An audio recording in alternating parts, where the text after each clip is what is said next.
तो रास्ते में ना करें, मैदान में ना करें, तो ममता बनर्जी के सर पर बैठ के करेंगे हम।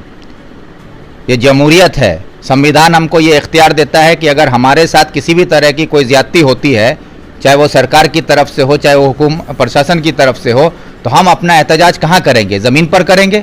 वक्फ बोर्ड का दूसरा सबसे बड़ा जो प्रॉपर्टी है वो बंगाल में है। 80,740 एकड़ का प्रॉपर्टी बंगाल में है। इसकी हिफाजत करने की जिम्मेदारी क्या हमारे मगरबी बंगाल की सरकार का नहीं है? ममता बनर्जी का नहीं है? और ममता बनर्जी हमसे ये कह रहे कि आप जाओ राष्ट्रपति के पास, आप जाओ दिल्ली, आप जाओ प्रधानमंत्री के पास, और फिर क्या कहती है? मैं तो आपके साथ हूँ, मैं तो वक्फ बिल के खिलाफ हूँ। अगर वक्फ अमेंडमेंट जो एक्ट अभी तो एक्ट में तब्दील हो चुका है, इसको लेके पूरे हिंदुस्तान में जो भी इसके मुखालिफ हैं सारे लोग अपने तरीके से एहतजाज कर रहे हैं। लेकिन अफसोस इस बात का है कि बंगाल में जहां ममता बनर्जी ये कहती है कि आमी मुसलमान देर तोषण कोरी, मतलब मैं मुसलमानों की हमदर्द हूँ, आज ममता बनर्जी की हुकूमत में बंगाल में आज अमेंडमेंट एक्ट के ख़िलाफ़ जुलूस नहीं निकाल पा रहे हैं मुसलमान। उनको रोक दिया जा रहा है, या तो पुलिस उसको डरा रही है, धमकी दी जा रही है कि NIA आ गया है, यहाँ पे BSF उतार दिया जाएगा, ये कर दिया जाएगा, वो कर दिया जाएगा, आप लोगों के साथ कुछ भी हो सकता है तो उसकी ज़िम्मेदारी कौन लेगा, इस तरह से डराया जा रहा है। ये साफ जाहिर हो रहा है कि ममता बनर्जी BJP को मदद करने का काम कर रही हैं। और मैं शुरू से कहता हूँ कि ममता बनर्जी RSS की एजेंट हैं और बतौर एजेंट वो काम कर रही है। और आज वो बात और साफ़ हो गया जब इंडोर स्टेडियम में हमारे तमाम उलमाओं को बुलाकर उन्होंने ये कहा कि आप एहतजाज कीजिए, लेकिन करना है तो आप दिल्ली जाइए, आप जाके राष्ट्रपति से मिलिए, प्रधानमंत्री से अपॉइंटमेंट लीजिए। सब अगर हम करेंगे तो हमारी मुख्यमंत्री क्या करेंगी? बंगाल की सरकार आपकी है, आप चीफ मिनिस्टर है। बंगाल में हिंदुस्तान को इसकी दूसरी सबसे बड़ी आबादी मुसलमानों की बंगाल में है।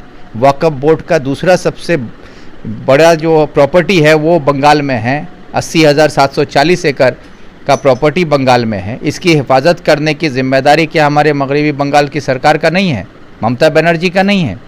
और ममता बनर्जी हमसे ये कह रहे कि आप जाओ राष्ट्रपति के पास, आप जाओ दिल्ली, आप जाओ प्रधानमंत्री के पास, और फिर क्या कहती है?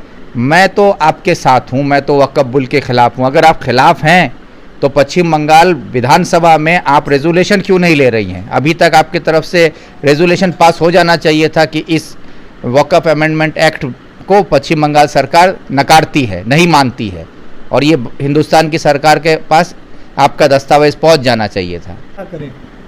तो रास्ते में ना करें, मैदान में ना करें, तो ममता बनर्जी के सर पर बैठ के करेंगे हम। ये जमहूरियत है। संविधान हमको ये इख्तियार देता है कि अगर हमारे साथ किसी भी तरह की कोई ज्यादती होती है, चाहे वो सरकार की तरफ से हो, चाहे वो प्रशासन की तरफ से हो, तो हम अपना एहतजाज कहाँ करेंगे? ज़मीन पर करेंगे। ये वायलेंस BJP के लोगों की आड़ में ममता बनर्जी कर रही है।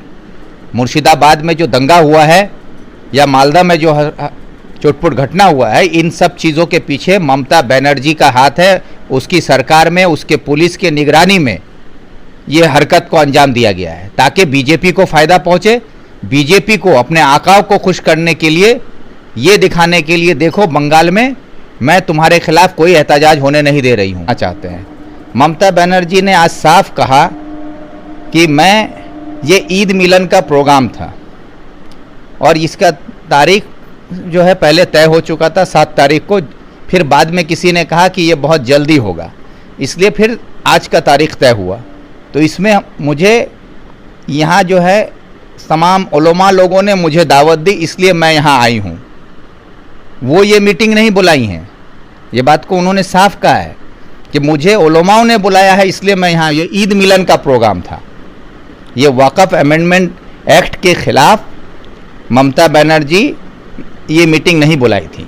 वही तो कह रहे कि चोरों को बचाने के लिए बंगाल के आवाम का पैसा लेके आप सुप्रीम कोर्ट में केस लड़ रही है, लेकिन देश के संविधान के खिलाफ जो कानून बनाया जा रहा है, आर्टिकल 26 का डायरेक्ट वायलेशन है, उसको बचाने के लिए, संविधान को बचाने के लिए आप सुप्रीम कोर्ट में केस करने नहीं जा रही है।